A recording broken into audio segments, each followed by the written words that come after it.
Although in reality, you'll still be making a lot of noise if it was a real gun. But you know, we're playing BB tag, aren't we? Yeah.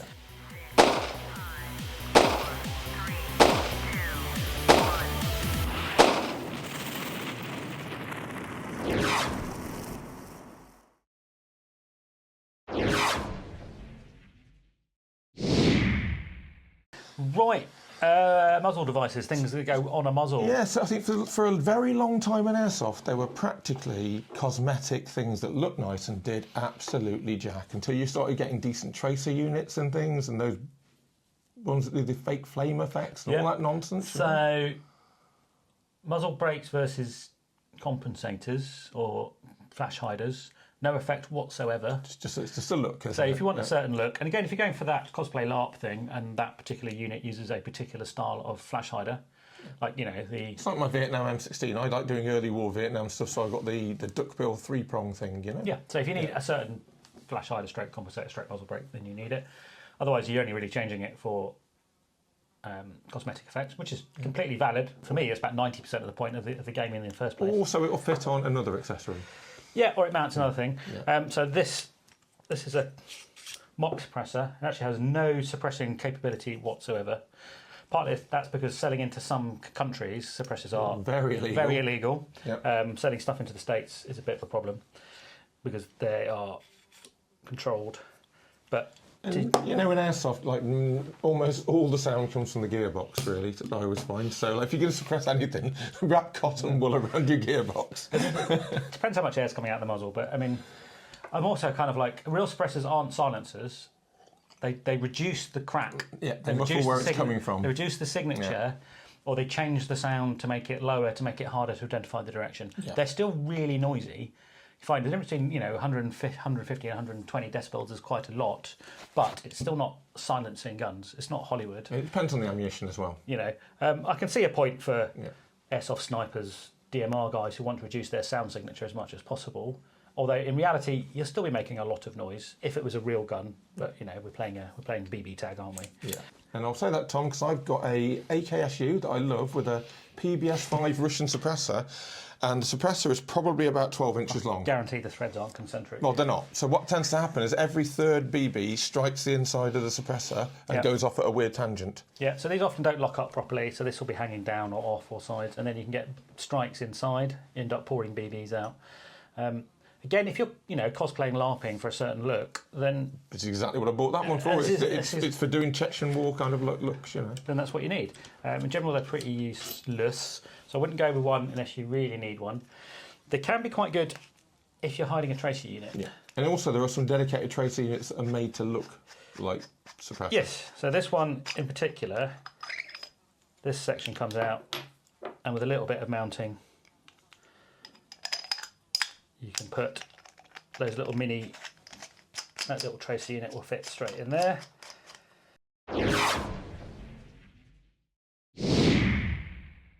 Tracer, I guess we can maybe come on to that. Tracer in reality points both ways, so it'll give your position away as much as anything else. And people very rarely use full mags of tracer. You have a mag of tracer to target identify. Yeah. And there are anecdotal stories from people like Andy McNabb, and I don't know how true this is, where they would put their second to last round in a mag would be tracer. So if they stopped counting rounds, which every good soldier should be doing, they would know that they were due a change when they saw that glowing shot go forwards, you know? Yeah, I wouldn't know anything about I wouldn't know if it's true or not. That's just what he says in his books. I think lots of people like tracer. It's popular in... Part of the reason it's got popular is people filming games, because it means they can film their shots when they're playing indoors. Yeah. You know, and I think it looks cool. And it looks cool, and it's quite good fun. We've done a tracer video before for a company, and that was fun. So I quite like these little pistol ones because they're small. Again, you can hide them in there. I've also got this 3D printed one from AirTac. It's just a little mock Surefire Warden, and this fits really nicely inside this and mounts up. And I think I've got zero experiences, but I have seen some gas blowback tracer units that kind of like give you a fake muzzle flash by lighting it. You know, it's just quite cool. That's quite good fun. So yes, there's lights inside, and as the volume of gas comes out, they illuminate the volume of gas. I think it makes it more immersive. I'm all for that. Yeah, I've got no problem with that at all. There are I've seen some games at night where the organisers wouldn't have asked you to use tracers without tracer BBs, so there is some muzzle flash. Oh, okay. So people have an idea of where So there's a little bit of muzzle flash. Quite clever. I like There's just something something coming out the muzzle, not necessarily the one you're talking about, even just like this. Yeah. So there's a bit of flash coming out the muzzle, which is quite good fun. So you can see something going on. Just gives people an idea of where they're being shot from, which kind of makes sense. And you can shoot back at the muzzle flash. In general, muzzle devices, particularly this, there's a lot of weight right at the worst place. It makes moving the gun around slower. It's heavier to carry. This by itself doesn't add anything unless you're going for a look. And it's also kind of, again, counterproductive. So take my A1 build.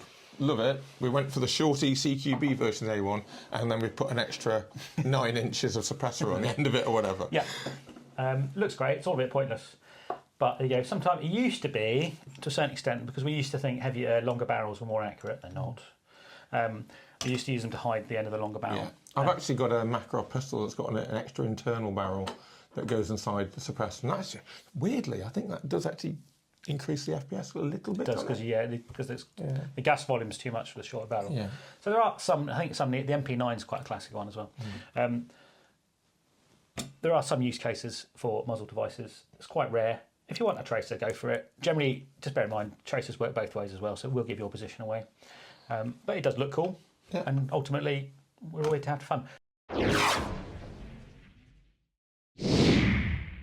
Should we do bipods? Well, I was about to say, seeing as it's there, so bipods I've got a bit of a love-hate with them. So there are some AGs that come with them, like the LSW, and it's next to useless. It just swings around and gets in the way.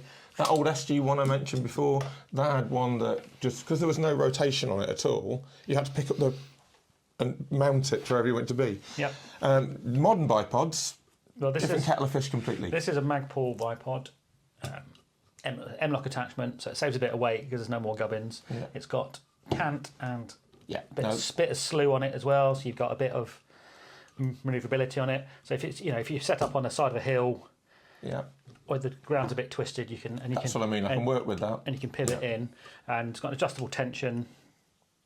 It's also pretty lightweight. You've got adjustable legs. I mainly got this for this particular replica because I use it at the range. So normally on a sort of assault rifle, AR, whatever you want to call it, I wouldn't have a bipod. Yeah. It's just unnecessary weight to carry around the whole time. It's quite interesting though, because sometimes you see bipods and that. So you've chosen a foregrip there. You get those combination bipod foregrips as well, which I find quite weird. Oh, the grip pod things. Yeah, you know.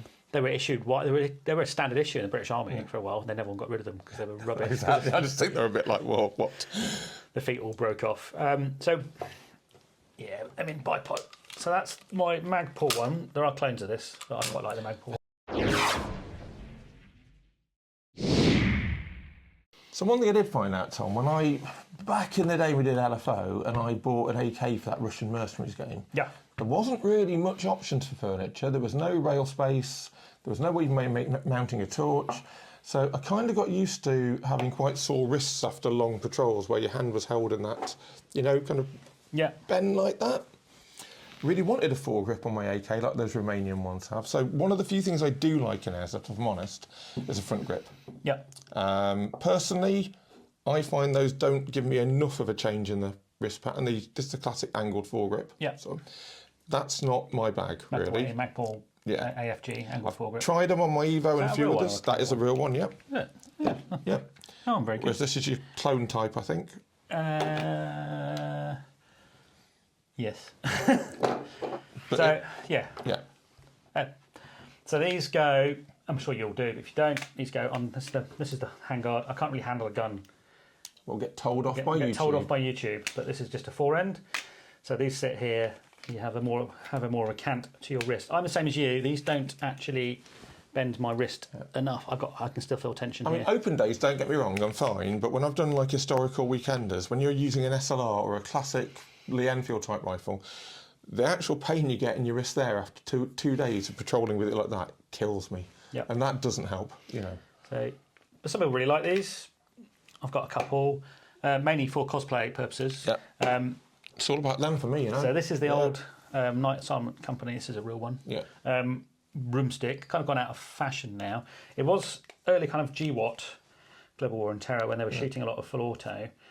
the handguards got really hot, so they tended to hold them like this. What it tends to find is they actually flop around. They're also really good though with controlling full auto. So if you look in the Vietnam War, the Australians, their SLRs that they had converted to 5 full auto, they get an extra pistol grip and mount it on the front, so you could hold it like that.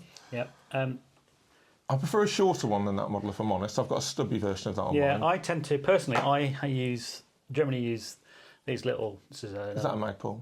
It's probably a clone, but it's the same shape Magpul did. Yeah. A little shorty one, but I don't hold it like that, Ganj. I hold them like I use it more as a almost like a reverse of a thumb stop. As back of hand stop. Yeah. So I have an angled grip, but I use the angle that I want, and so it tends to be a bit more like that. And then it's just a reference point, so I know I can come back to my reference. Interesting on that as well. So being an Evo user and quite short barrel and quite front, we used to sell a front stop, which for real Evo users stops you blowing your thumb off. Yeah. And again, they can be quite handy with airsoft guns. It's that point of reference, so your grip always goes to the same place. Yeah. So again, this is that point of reference. Yeah. So this is the one on my range gun. I have used this, but so I would hold it like this. Yeah. And then also the thumb. It's right on top of that light switch. As I come on, the pressure switch for my light is here as well. And also, if I'm using IR, then my IR switch would sit here. So I can go between without messing around too a PEC box and everything else. I've got my reference point every time. I know where I am. Rather than changing grip for hunting for a grip all the time, everything just comes and I can find it. But yeah, my grip's like that. Yeah.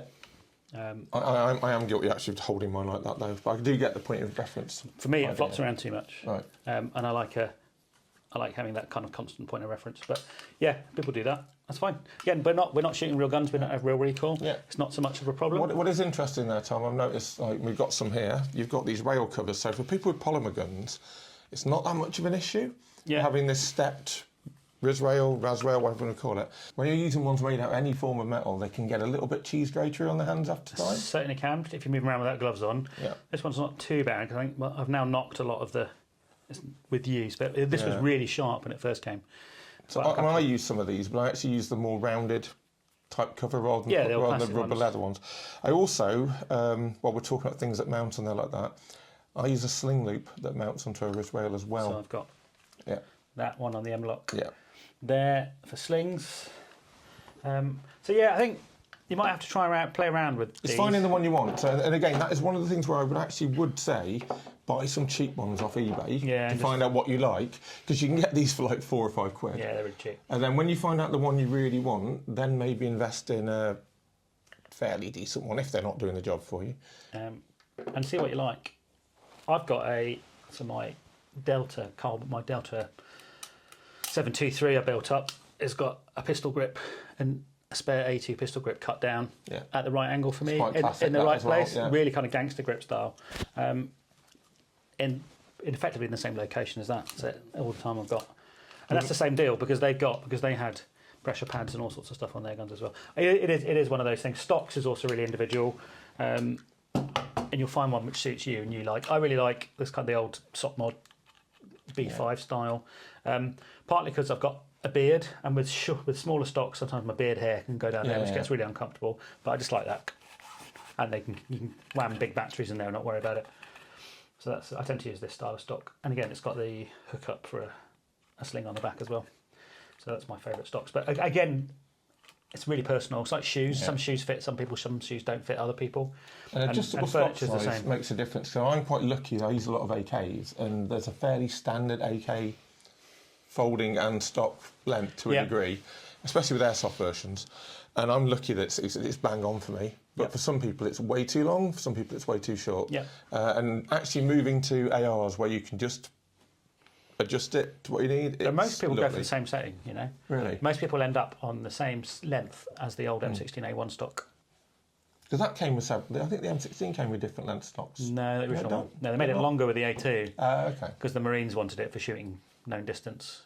But the A1 stock's better. But they also did that, then they went to body armour, universal body armour. And then which changes what you need. Anyway. So, but yeah, I think it's one of those things where, you know, most airsofters of some description will have a collection of bits and bobs lying around. You can always borrow stuff. I've obviously got stuff I don't use. I'm sure lots of your mates will have furniture they've taken off and grips they've taken off and stuff, and you can have a play with them and see what works for you. So Tom, looking at that receiver-mounted sling loop brings us on to what the last bit of stuff you might want to stick on your riff. Slings. And to be honest, it's one of those Marmite things. Some people love them, some people hate them. I think if I had to put one accessory on a replica, it would be a sling of some sort. No matter what it is, it just makes walking around more comfortable. As long as you get the length right, you're less likely to drop your investment on the floor. See, that's the thing for me. And it's more comfortable to use. You can sling it, do some stuff with your hands, be it getting over an obstacle, getting a smoke out, eating your snacks, helping a buddy who's fallen down into a pond and you're laughing at them, all sorts of... Even just changing to your sidearm without having to leave your gun behind. Yeah, so multitude of uses. You can spend a lot of money on slings, you can spend very little money on slings. I would probably spend... Actually, most of this has been to spend a medium amount of money on slings. This is a Haley D3. These are expensive. I had one of those, and I used to love it on my Evo, but because they do that kind of hang down thing, they... Well, this goes from a 2-point. So 2-point. Yeah. Imagine this is hooked up to the butt. This goes from a 2-point to a 1-point, and we'll do a longer video on slings. But this can come out here, and then this can connect into this point here, and then you've got your gun can just hang off here if you're doing CQB. Personally, I now like a fixed. I personally now like an adjustable 2-point. I like the Ferro Concept one. Like the Ferro Slingster. Yeah. So you connect here. See, I loved that for a while, but then I started using that Haley micro rig, and it got in the way. Yeah. It just didn't hang properly with the chest rig, which is why I stopped using it. So part of the reason I had a lot of QDs is it meant I could have one really nice sling and move the sling across different replicas. Whereas the Slingster, and you can put QDs on Slingsters. I have mine fixed on the replicas I used it a lot on, mainly my TM. Now, whether you spent £150 on your AG or £1,500, using a £5 sling with pot metal, really bad alloy sprung catches, they're the sort of ones you get on sports bags when you're at school. They just break off, right? Yeah, and also cheap mounts as well. Yeah, you at the end of the day, you want it to stay attached to you, and that's why I think the important thing is the metal fixtures quite often, because the fabric, that corduroy nylon strap, is very rarely going to explode, rip, tear, fall apart. Yeah. The metal catches will, and that's what's going to have your brand new AG hitting a concrete floor and just being in bits. Ferro Slingster, 40-50 quid. Yeah. As an item to protect your replica, keep it safe, give you options, I think it's well worth it. I think the best cheap sling you can buy, if I'm honest now, and it's a bit thin so you can cut into the shoulder, the actual British Army SA80 sling was really good. It's not so good on certain types of AEGs because it does go around the length of the side of the body, which can interfere with the working parts on things like, I'm trying to think which ones now. Most ARs. Most ARs. Covers up all the controls. Yeah, but they work well on AKs, weirdly. Because there's no controls on the left-hand side. Yeah. But they were like £3 or £4 at one point, and they were quite good slings. I don't like 3 points, but we'll do a longer video on 1-point, 2-point, 3-point slings and go through the features and benefits of those, because we've got loads of those lying around, so we can talk about those at greater length out in the garden. But I think a sling of decent mid-level price is a really good, and probably you might need to invest in some hardware to attach your sling to your replica. Spend the money on decent hardware. Don't get £1.99 stuff off Amazon. Yeah. As Gaj said, it's probably going to break on you, and you'll drop your potentially £1,000 gun on the floor. Decent sling, one of the best things I think you can buy. So that's our thoughts on accessorising your carbine, your rifle, your replica. What do you put on that we haven't thought about? Let us know in the comments. Yeah. And there's no right way or wrong way of doing it. Nope. This is like a combined maybe 40 years of gaming experience of wasting a lot of money on stuff that broke or didn't work. You know, so we're not having a go. If you put all of this on your gun, you're happy with it. Power to you. It's your hobby. You need to enjoy it. So I've been Tom Anvil Hibberd for AATV, and I've been Gareth Gadge Harvey. Please like, subscribe, share this video if you think it's been useful. You can always join our Patreon, help keep us independent as possible. Most importantly, stay safe, and we'll see you soon. Not to the pub this time, Gadge. Nope, I have to go have a coffee.